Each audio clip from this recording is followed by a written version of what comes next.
Bismillahirrahmanirrahim. Menabak dakwah tauhid dan sunnah. Bismillahirrahmanirrahim. Assalamualaikum warahmatullahi wabarakatuh.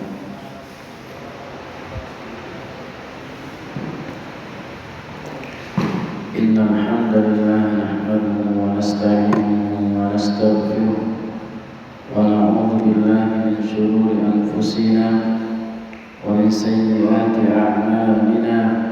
Man yahdihillahu fala mudilla lahu wa man yudlilhu fala hadiya lahu. Asyhadu an la ilaha illallah wahdahu la syarika lahu wa asyhadu anna Muhammadan abduhu wa rasuluhu la nabiyya ba'dahu. Allahumma salli wa sallim ala nabiyyina Muhammadin sallallahu alaihi wasallam wa ala alihi wa sahbihi ajma'in. Yaqulu Allahu azza wa jalla: ya ayyuhalladzina amanu taqullaha haqqa tuqatih wa la tamutunna illa wa antum muslimun. يا أيها الناس اتقوا ربكم الذي خلقكم من نفس واحدة وخلق منها زوجها وبث منهما رجالا كثيرا ونساء واتقوا الله الذي تساءلون به والأرحام إن الله كان عليكم رقيبا.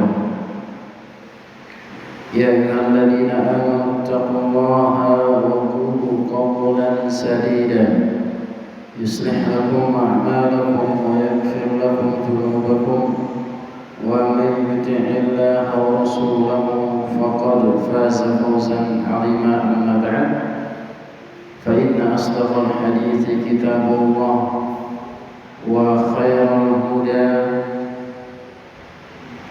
هدى نبينا محمد صلى الله عليه وسلم وشر الأمور محدثاتها فإن كل محدثة بدعة وكل بدعة ضلالة وكل ضلالة في النار. أيها الأخوة وأيتها الأخوات, bapak-bapak dan ibu-ibu sekalian yang semoga dirahmati oleh Allah Subhanahu wa ta'ala, kita lanjutkan kajian kita syarah kitab Tauhid yang ditulis oleh Syekh Muhammad bin Abdul Wahab rahimahullah ta'ala, dan juga syarahnya ditulis oleh Imam Muhammad bin Shalih Al-Utsaimin rahimahullah ta'ala. Sekarang kita masuk ke bab yang baru, bab yang ke-7. Bisa dibuka bukunya, kitabnya. Qala al-muallif rahimahullah ta'ala. Muallif yaitu Syekh Muhammad bin Abdul Wahab rahimahullah ta'ala mengatakan, babun minasyirki lubsul halqati wal khayti wa nahwihima li raf'il bala'i aw daf'ihi. Kita masuk pada bab yang ke-7, yaitu bab termasuk ke dalam kesyirikan atau termasuk syirik memakai kalung jimat, al-halqa atau kalung jimat, kemudian wal khayt dan juga tali mantra, entah ditaruh di tangannya, kaki ataupun yang lainnya. Wa nahwihima ataupun selainnya, selain dari kalung atau tali tadi, li raf'il bala au daf'ihi, dengan dua tujuan. Yang pertama tujuannya untuk mengangkat bala, mengangkat musibah, mengangkat penyakit, atau audaflihi, atau untuk menolaknya, atau bahasa kerennya apa? Tolak bala, ya. Baik itu dengan kalung atau dengan tali-talian. Para jamaah yang dimuliakan oleh Allah Subhanahu wa taala, muallif di sini hanya menyebutkan contoh saja. Makanya Syekh Ibnu Utsaimin mengatakan pada ucapan muallif minasyirki di sini menggunakan min. Min itu kata beliau min huna litab'id, untuk menunjukkan sebagian aja atau diantaranya, bukan semuanya. Ai anna hada ba'du syirki wa laisa kullu syirki. Ini adalah sebagian kesyirikan, bukan seluruh kesyirikan itu sendiri. Wa syirku ismu jinsin yashmalul asghar wal akbar. Dan kata syirik itu dia termasuk isim jenis, bisa dia atau mencakup syirik kecil ataupun syirik besar. Dan memakai kalung jimat, tali mantra ataupun yang semisal ini bisa termasuk syirik kecil atau syirik besar, tergantung keyakinannya. Ya, nanti insya Allah akan dijelaskan oleh Syekh Muhammad bin Shalih Al-Utsaimin rahimahullahu ta'ala. Walubsu hadhil asya, dan memakai perkara-perkara ini, memakai kalung, memakai tali-talian ataupun yang semisalnya, qad yakunu asghar wa qad yakunu akbar. Bisa jadi dia termasuk syirik kecil, bisa jadi juga termasuk syirik besar. Bihasab i'tiqadi labisiha, termasuk keyakinan, termasuk niat dari pemakainya. Ya, kalau dia meyakini bahwa perkara-perkara tersebut bisa menolak bala, misalkan ada yang memakai apa? Gelang jimat atau keris jimat ataupun yang semisalnya. Kalau dia meyakini yang menolak bala benda tersebut, bisa jadi syirik besar. Kenapa? Karena yang menolak bala itu adalah Allah Subhanahu wa taala. Ya. Akan tapi kalau dia hanya meyakini sebagai sebab aja, keris ini sebab menolak bala atau gelang ini sebab aja, maka dia termasuk syirik kecil. Ya, jadi tergantung niatnya. Kalau dia memakai, ini banyak jenis-jenis jimat itu ya. Dan tidak ada di zaman Nabi SAW itu tidak ada yang namanya jimat-jimat, tangkal-tangkal ataupun yang semisalnya, nggak ada. Makanya Nabi SAW ketika perang pernah giginya itu patah. Ya. Siapa yang lebih hebat dibandingkan Nabi SAW? Nggak ada. Nabi yang paling hebat, paling pemberani. Bahkan Hamzah, singanya Quraisy, mati, meninggal dunia, ditombak oleh Quraisy. Artinya apa? Nggak ada di dalam Islam. Nabi SAW itu tidak pernah mengajarkan yang namanya jimat-jimat untuk menolak atau mengangkat bala. Wa kana lubsu hadhihi al-ashya min asyirk. Maka memakai perkara-perkara ini, kalung-kalung, jimat, tali-talian yang dijampe-jampe ataupun yang semisalnya, ini termasuk ke dalam kesyirikan. Apa sebabnya? Kenapa dia termasuk ke dalam kesyirikan? Alasannya adalah, boleh dicatat ya Pak ya. Alasannya kenapa jimat itu atau tali mantra ataupun yang semisalnya itu termasuk dalam kesyirikan? Di anna kulla man asbata sababan lam yaj'alhu Allahu sababan syar'iyyan wala qadariyyan. Karena setiap setiap orang yang menetapkan sebuah sebab, ya, setiap orang yang membuat sebab yang tidak dijadikan oleh Allah sebagai sebab, baik itu sebab syar'i ataupun sebab qadari, faqad ja'ala nafsahu syarikan ma'allah, maka dia telah menjadikan dirinya syarikan ma'allah, ya, menjadi sekutu bagi Allah Subhanahu wa taala, yang bisa menolak bala, yang bisa mengangkat bala. Akan tetapi kalau ada sesuatu sebab yang dijadikan sebab oleh Allah Subhanahu wa taala untuk menolak bala, tidak masalah. Ya, jadi tidak semuanya sebab untuk menolak bala itu syirik, tidak. Maka di sini disebutkan kamathal qiraatul Fatihah sababun syar'iyyun lisyifa, maka membaca suratul Fatihah itu sebab syar'i untuk berobat, maka boleh, ya, membaca suratul Fatihah. Misalkan ada anak kita sakit, kita bacakan, kita ruqyah dia dengan suratul Fatihah, maka bisa menjadi sebab dia sembuh.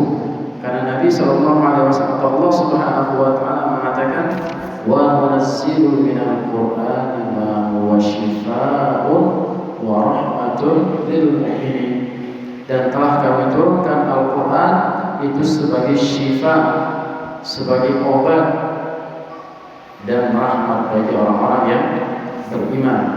Begitu pula kalau itu tadi sebab syar'i, ya, membaca suratul Fatihah, juga membaca ayat-ayat yang lain secara umum. Semua Al-Quran itu bisa menjadi syifa, ya, hanya saja beberapa lafaz Nabi SAW membaca yang inti-intinya. Misalkan dalam masalah ruqyah membaca surah Al-Baqarah, itu juga bagus buat ruqyah, tapi panjang. Nah, biasa kalau kita bacanya surah ayat kursi 3 qul, tapi itu cukup, luar biasa. Ditambah Al-Fatihah. Kalau mau yang lebih bagus lagi, Al-Baqarah, bagus juga untuk ruqyah. Maka itu adalah sebab-sebab syar'i yang disebutkan oleh Allah Subhanahu wa taala dan juga yang disebutkan oleh Nabi sallallahu alaihi wasallam, begitu pula yang dipraktekkan oleh Nabi. Maka ini boleh dijadikan sebagai tolak bala. Bahkan ada namanya doa tolak bala, ya. Ya, kita berdoa kepada Allah Subhanahu wa taala untuk menolak bala, karena yang bisa menolak dan mengangkat bala itu hanya Allah Subhanahu wa taala. Kemudian yang kedua, kalau tadi yang boleh dilakukan ada sebab syar'i, yang kedua sebab qadari. Sebab qadari, contohnya seperti seorang yang memakan obatan-obatan tertentu, ya, memakan obatan-obatan tertentu, lintilaqil badan, bisa mengobati sakit perutnya atau obat perut. Kalau bahasa gampangnya, obat mungkin minum larutan gula garam, yang biasanya kalau kita orang-orang tua kita dulu dilarutkan gula garam atau oralin mungkin namanya, itu juga bisa menjadi sebab menyembuhkan penyakit. Itu namanya sebab qadari. Bagaimana cara mendapatkan sebab qadari ini? Li'annahu yurgamu bit-tajarrub, karena dia melalui penelitian atau melalui percobaan-percobaan sehingga ditetapkan kalau dilarutkan gula dengan garam bisa menjadi obat sakit perut, ataupun obat-obat herbal yang lain, ya, baik itu secara nas syar'i ataupun percobaan-percobaan. Nas syar'i misalkan seperti apa? Seperti orang minum madu. Madu kan Nabi SAW mengatakan al-asal shifa'un min kulli da'. obat segala macam penyakit. Begitu pula habatus sauda, Nabi SAW menyebutkan bisa menolak penyakit atau bisa menyembuhkan apa? Penyakit. Adapun yang kedua tadi secara qadari, penelitian baik itu kedokteran ataupun penelitian herbalis dan yang semisalnya, maka ini bisa dijadikan sebab dan ini tidak termasuk syirik. Adapun di dalam masalah sebab, pada jemaah yang dimuliakan oleh Allah Subhanahu wa taala, di dalam masalah sebab manusia terbagi menjadi 3 kelompok besar. Dalam masalah atau berinteraksi dengan sebab-sebab, manusia itu terbagi menjadi 3 kelompok besar.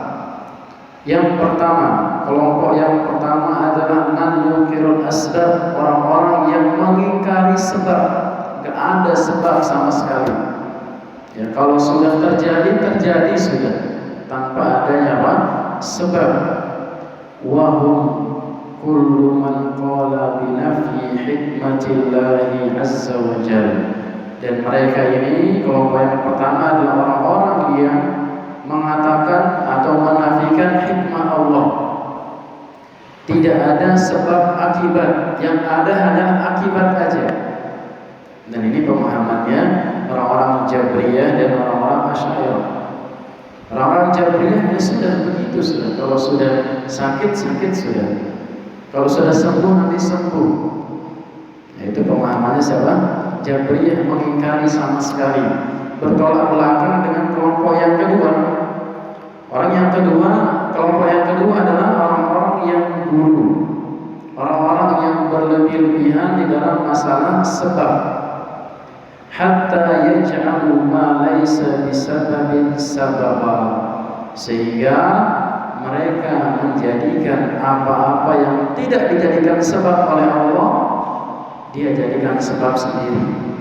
Seperti tadi, ya, sebab menolak bala, misalnya pakai gelang dari apa, misalnya dari rantai mungkin ya, atau dari yang semisalnya. Uhaulai hum ammatul khurafiyyin minas sufiyyati wa nahwihim. Mereka inilah orang-orang yang yang dikenal dengan orang-orang yang banyak khurafatnya dari kalangan sufiyah ataupun yang semisalnya. Mereka menjadikan segala sesuatu itu memiliki sebab yang tidak ada dalilnya, tidak ada landasannya, tidak pernah diajarkan oleh Nabi SAW, tidak pula dicantumkan oleh Allah Subhanahu wa taala di dalam Al-Qur'an. Ya, seperti tadi kita contohkan, seperti keris-keris misalkan bisa menolak bala. Ya, dahulu Nabi dan para sahabat tidak ada yang melakukan demikian, dan tidak ada namanya ilmu kebal, itu tidak ada. Ya, ilmu kebal itu tidak ada. Kalau ada ilmu kebal, tentunya para Nabi dan para sahabat tidak akan pernah kalah ketika perang.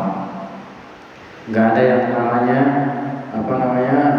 Khalid bin Walid, jagoannya kaum muslimin, mengatakan bahwasanya sebelum beliau meninggal dunia, ya, di seluruh tubuh beliau itu banyak bekas tombak, banyak bekas pedang, banyak bekas panah, seluruh tubuhnya, tapi nggak mati. Tapi beliau nggak pakai ilmu kebal. Dan hikmahnya adalah apa?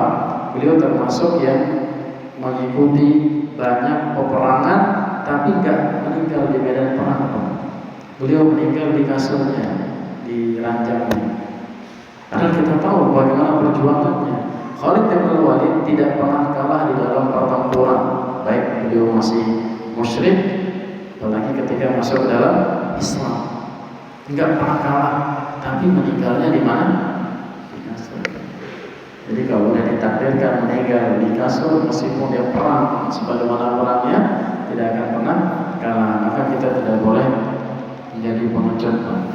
Ya, beliau menunjukkan, bahkan di akhir hidupnya mengatakan, ini sebagai saksi bagi para jubana, kata beliau, bagi para pengecut. Ini lihat saya nih, bekas tombak, bekas panah, bekas yang lainnya, tapi tidak mati-mati. Ya, ini menunjukkan kehebatan beliau, rahimahullah radhiyallahu ta'ala anhu. Tapi beliau tidak pakai jimat. Ya, begitu pula para sahabat yang lain. Itu kelompok yang pertama tadi, orang-orang yang mengingkari sebab. Ya, tidak ada yang namanya sebab tolak bala atau mengangkat bala, itu tidak ada. Ini orang-orang Jabriyah dan Asy'ariyah. Orang yang kedua adalah orang yang guru, berlebih-lebihan di dalam masalah sebab, sehingga menjadikan sesuatu yang tidak dijadikan oleh Allah dan Rasulnya sebagai sebab untuk mengangkat atau menolak bala, mereka menjadikan sebab sendiri. Kemudian yang ketiga, kelompok yang ketiga adalah waman yu'minu bil asbabi wa ta'siratiha. Orang-orang yang beriman terhadap sebab-sebab dan juga kepada apa? Kepada hasilnya dari sebab tersebut. Ya, walakinnahum la yasbituna bil asbab illa ma asbatahu Allah subhanahu wa ta'ala wa rasuluh. Akan tapi mereka tidak menetapkan sebab yang tidak ditetapkan oleh Allah dan Rasulnya. Ini sikap tengah-tengah, tidak mengingkari sebab, tidak juga gulu terhadap apa? Sebab. Dia menetapkan yang ditetapkan oleh Allah Subhanahu wa taala dan Rasulnya sallallahu alaihi wasallam di dalam masalah sebab. Sawa'un kana sababan syar'iyyan atau kauniyyan, baik itu sebab-sebab syar'i. Sebab syar'i itu maksudnya apa? Yang bersumber dari Al-Qur'an ataupun dari hadis Nabi sallallahu alaihi wasallam, ataupun sebab-sebab kauni, sebab-sebab yang melalui penelitian, melalui percobaan-percobaan. Ya, karena sebagian sebab itu memang bisa terjadi setelah dicoba sekali, dua kali, ternyata mujarab itu dan terjadi langsung. Maka diperbolehkan. Wala syakka anna haula'i humul ladzina amanu billahi imanan haqiqiyyan, dan tidak diragukan lagi bahwasanya mereka kelompok yang ketiga ini adalah orang-orang yang beriman kepada Allah Subhanahu wa taala dengan keimanan yang hakiki, dengan keimanan yang sebenar-benarnya. Wa amanu bi hikmatihi, dan mereka beriman terhadap hikmah Allah, bahwa diantaranya adalah Allah menjadikan sebuah akibat ada sebabnya. Ya. Karena Allah Subhanahu wa taala juga membuat apa? Ada sebab, ada akibat. Kalau mau sehat, jaga pola makan misalnya, atau minum vitamin sehat, ada sebabnya. Kalau mau misalkan mau punya anak, nikah, sebab akibat. Kalau mau turun hujan, misalkan panas, istisqa, ya, sholat istisqa atau berdoa kepada Allah Subhanahu wa taala dan yang semisalnya. Haitsu, mereka beriman haitsu rabatul asbabi bi musibatiha. Mereka beriman tadi terhadap hikmahnya Allah Subhanahu wa taala yang mengaitkan antara sebab dan akibat. Wal ilal wa bima'lulatiha, dan juga alasan dan pengaruhnya. Ya, ada alasan dan pengaruhnya. Kalau kita makan pedas, apa pengaruhnya? Ya mungkin bisa mules. Ya. Tapi bisa nggak mules tanpa memang pedas? Itu bisa. Karena itu adalah takdir Allah Subhanahu wa taala. Tapi sebagian alasan itu ada pengaruhnya. Ada orang misalkan capek, ya, maka dia tidur. Maka dia apa? Setelah tidur dia apa? Capek juga kadang-kadang karena kelelahan tidur, ya kan. Jadi orang istirahat bisa segar dan seterusnya. Ada sebab, ada akibat, ada alasan, ada pengaruhnya.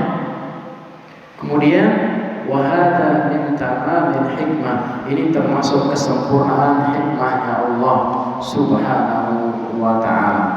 Ya, kalau mau mencari akibat, cari sebab yang benar. Ya, kalau mau tadi sehat, jaga pola hidup, jaga pola makan, minum vitamin. Ya, kalau mau terhindar dari musibah, ya hindari sebab-sebab yang bisa mendatangkan musibah. Ya, hindari minuman beralkohol misalkan. Ya, bahkan itu diharamkan oleh Allah Subhanahu wa taala.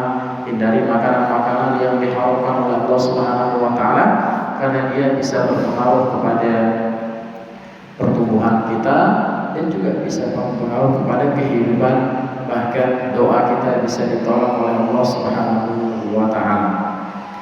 Ini kelompok yang ketiga para jamaah oleh Allah Subhanahu wa taala adalah orang-orang yang bersikap tengah-tengah, tidak mengingkari, tidak juga gulu berlebih-lebihan, namun dia menetapkan sebab apa-apa yang ditetapkan oleh Allah dan Rasulnya Sallallahu Alaihi Wasallam. Kemudian orang-orang yang memakai kalung, jimat, tali mantra ataupun yang semisalnya ini bisa dikategorikan sebagai syirik kecil ataupun syirik besar. Wa lumsul halqah wa nahwiha in i'taqada labisuha annaha mu'assaratun bi nafsiha duna Allah fa huwa musyrikun syirkan akbar fi tauhidir rububiyah. Yang pertama adalah orang-orang yang memakai gelang, memakai tali-tali mantra, gelang jimat ataupun yang semisalnya. Kalau seseorang itu berkeyakinan bahwa jimat-jimat yang dipakai itu bisa berdampak dengan sendirinya, bisa menghilangkan bala dengan benda tersebut, atau bisa mengangkat bala dengan benda tersebut, dunallah, selain Allah, bukan Allah yang melakukan, tapi benda tersebut. Dan ini termasuk syirik besar, kesyirikan di dalam rububiyah Allah Subhanahu wa taala. Karena siapa yang mampu mengangkat bala? Allah. Siapa yang mampu menolak bala? Allah Subhanahu wa taala. Li'annahu i'taqada anna ma'allahi khaliqan ghairuhu. Karena orang tersebut meyakini bahwa ada pencipta selain Allah Subhanahu wa taala, ada yang mengatur dunia ini selain Allah Subhanahu wa taala. Padahal dalam tauhid rububiyah kita harus meyakini bahwa Allah Maha Pencipta, Allah Maha apa? Allah Maha Pencipta, Allah Maha pengatur, tadi sudah kita sebutkan. Yang ketiga Allah Maha memiliki. Maka bila tadi orang meyakini bahwa misalkan ada orang pakai punya pulpen yang simple, ini pulpen, ini pulpen jimat yang bisa, kalau saya pakai ini pasti saya terhindar dari segala macam bahaya. Pulpen ini kalau saya nggak pakai maka bahaya akan mendatangi saya. Maka ini orang bisa termasuk syirik besar, karena dia meyakini pulpen ini yang menolak bala, pulpen ini yang mengangkat bala dari dia. Adapun yang kedua, wa i'taqada annaha sabab. Kalau seorang meyakini bahwa pulpen ini cuma sebab aja, ya, walakinnahu laisa bimasran bi nafsihi, enggak bisa berdampak dengan dirinya sendiri, melainkan ini cuma sebab. Kalau saya bawa pulpen ini, saya akan dijaga oleh Allah. Kalau saya bawa pulpen ini, saya akan terhindar dari mara bahaya. Ya, saya akan saya akan kebal. Misalnya, kalau saya bawa pulpen ini, maka ini termasuk ke dalam syirik kecil. Sama-sama bawa pulpen. Ya, maka tergantung keyakinan orang yang membawa jimat tersebut. Apa alasannya? karena dia meyakini sesuatu sebab yang tidak dijadikan oleh Allah sebab menjadi sebuah sebab. Pulpen tadi kita contohkan. Kenapa kita contohkan pulpen ini yang simpel yang ada di hadapan kita? Faqad syarakallahu ta'ala fil hukmi li hadzal syai' bi annahu sabab. Maka dia menjadikan di dalam hukum Allah Subhanahu wa taala ada sesuatu yang bisa menjadikan menjadikan sebab yang bisa menghindari dia dari bala ataupun yang semisalnya. Wallahu ta'ala lam yaj'alhu sababa. Padahal Allah enggak menjadikan dia sebagai sebab. Sampai sini jelas Pak? Pak, jelas masalah jimat jelas. Masalah tolak bala ya.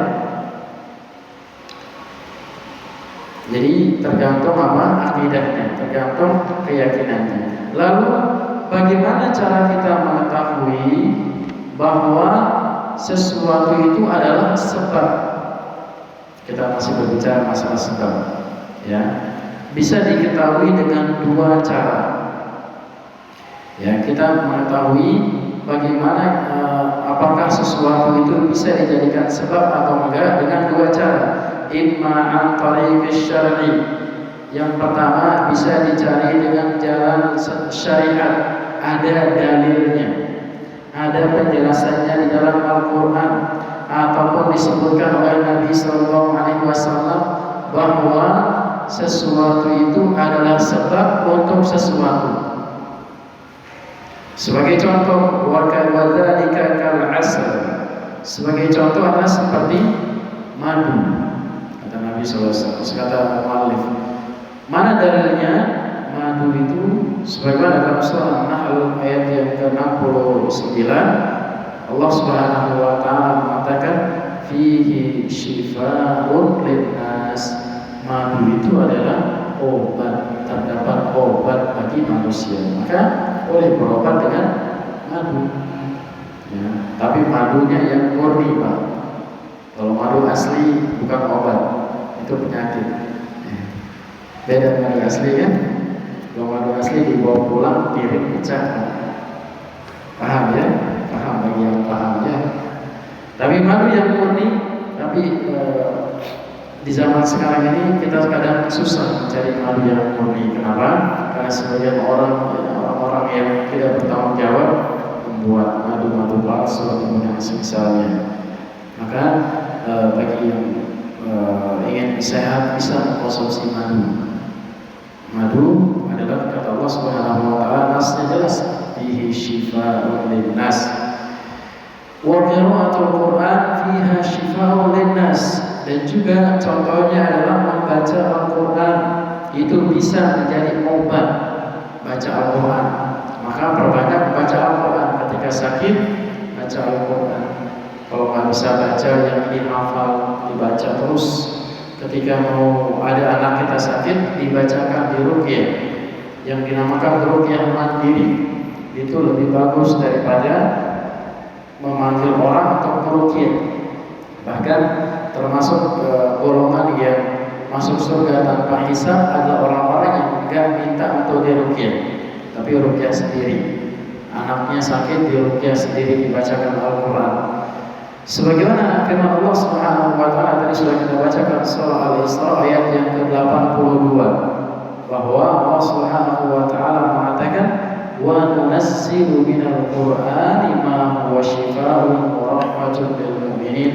Dan diturunkan Al-Qur'an dan kami turunkan dari Al-Qur'an itu obat-obat bagi orang-orang yang beriman, obat dan rahmat bagi orang-orang yang beriman. Ini yang cara yang pertama, cara secara syariat.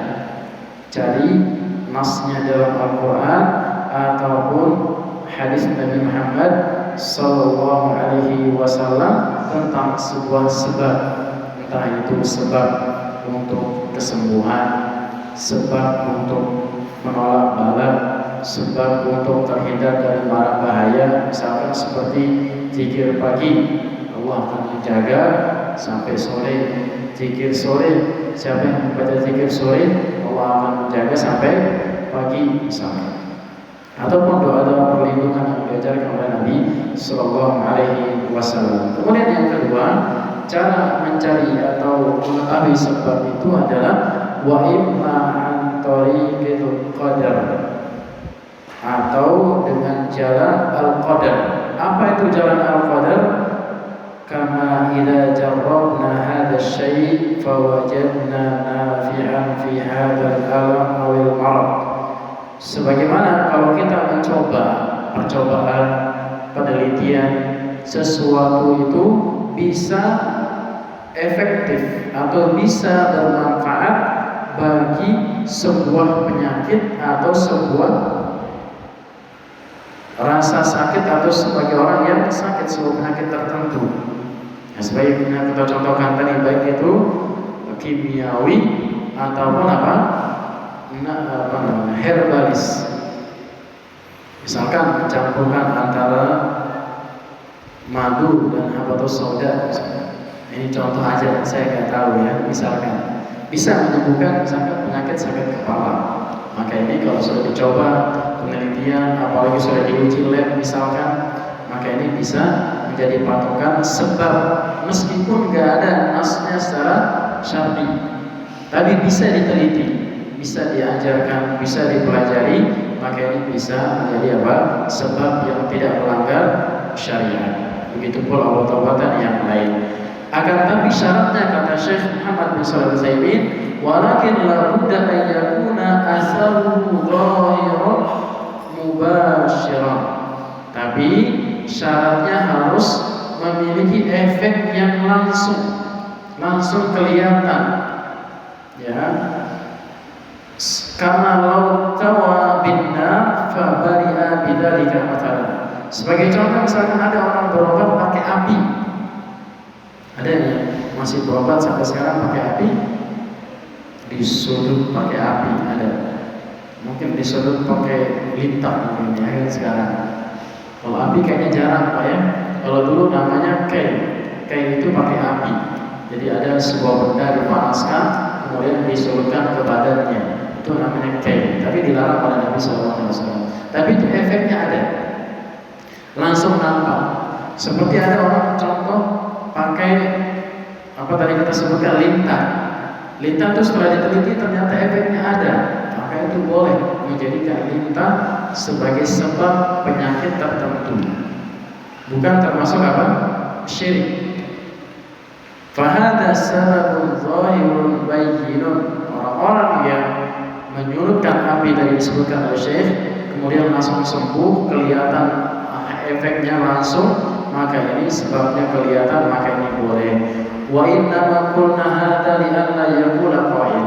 Kenapa kita harus mensyaratkan harus langsung kelihatan hasilnya, kata beliau? Karena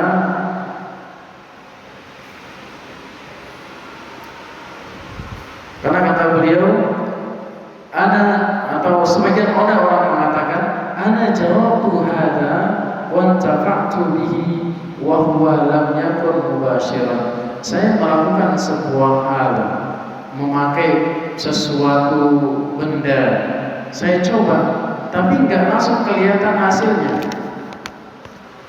Kalau misalkan ada orang yang memakai gelang ataupun kalung, faqad yalbasuha insanun wa huwa ya'taqidu annaha nafi'un. Sebagian orang ada yang memakai kalung, gelang atau semisalnya, keyakinan dia ini bisa bermanfaat dan dia rasakan hasilnya, tapi nggak langsung. Maka ini tidak diperbolehkan, kata beliau rahimahullahu ta'ala. Kenapa? Fayantafi'u li'anna lil-infi'al nafsi lisyai' athara bayyina. Setelah lama baru dia merasakan, tapi nggak langsung. Bisa jadi bukan karena kalung atau gelang itu bisa, tapi karena sesuatu yang lain. Mungkin dia ingin sehat pakai kalung atau gelang. Setelah dia pakai kalung, pakai gelang, dia mencoba pola hidupnya dirubah dengan keyakinan dia sehat, ataupun yang semisalnya, nggak kelihatan hasilnya. Maka memakai kalung dan gelang ini tidak bisa dijadikan sebab di dalam mencari kesehatan atau menolak bala ataupun mengangkat bala ataupun semisalnya. Kemudian kata Syekh, qauluhu lubsul halqah wal khayr. Ucapan Syekh memakai gelang ataupun kalung jimat min hadidin aw zahabin aw fiddatin aw ma asbaha dzalika, baik itu dari besi ataupun dari emas ataupun dari perak ataupun yang semisalnya. Ya, yang jelas keyakinannya yang seperti apa. Bukan berarti tidak boleh memakai, misalkan ada orang memakai gelang perempuan misalkan, atau pakai kalung dari emas, dari perak. Kayaknya nggak ada yang pakai dari, masih ada nggak istri-istri antum pakai kalung dari besi? Nah, anak-anak mungkin ya. Wal khayt ma'ruf, adapun kalung ini adalah suatu hal yang ma'ruf. Karena apa namanya? Gelang ini macam-macam ya, ada yang dari benang ya. Ada juga dari mungkin dari kawat ya. Yang jelas apa? Keyakinan itu seperti apa? Ada sebagian yang memakai apa? Lilitan-lilitan, nggak tahu tulisannya apa, dipakai menjadi kalung sebagai jimatnya ataupun yang semisalnya. Wa qauluhu, kita lanjutkan sedikit, wa qauluhu wa nahwihima, selain keduanya, itu selain kalung ataupun selain gelang. Seperti contoh kal mirassaat, seperti tali yang dirangkai, tali-talian mungkin digulung-gulung ataupun yang semisalnya.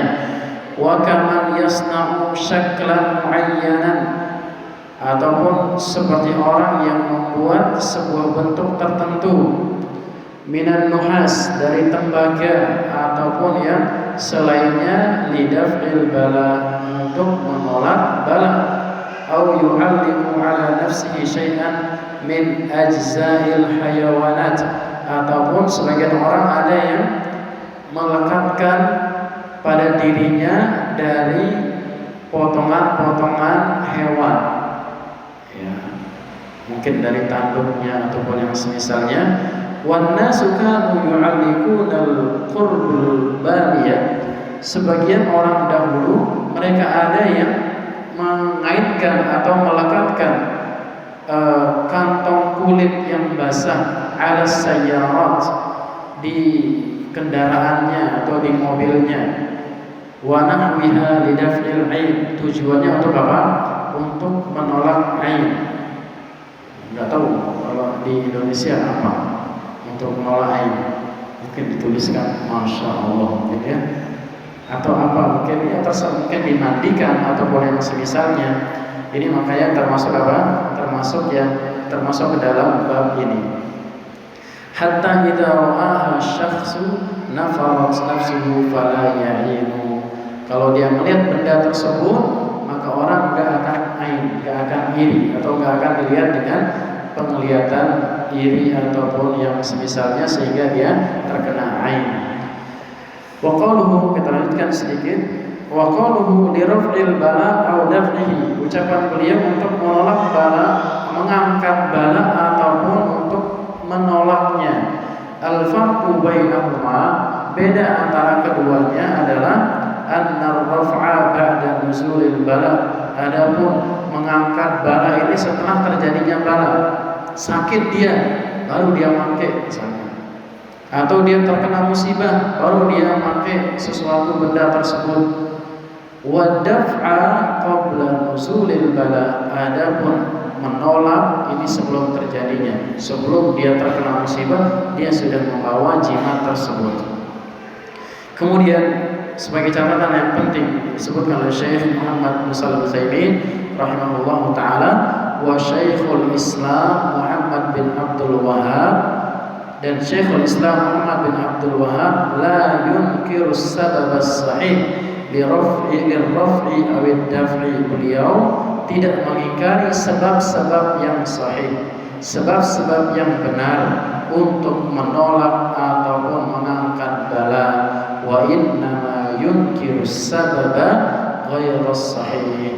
Hanya saja beliau mengingkari sebab-sebab yang tidak benar, baik tidak benar secara syar'i ataupun tidak benar secara penelitian ataupun secara qadari sebagaimana tadi yang kita sebutkan. Mungkin ini dapat kita sampaikan kepada jemaah yang dimuliakan oleh Allah Subhanahu wa taala.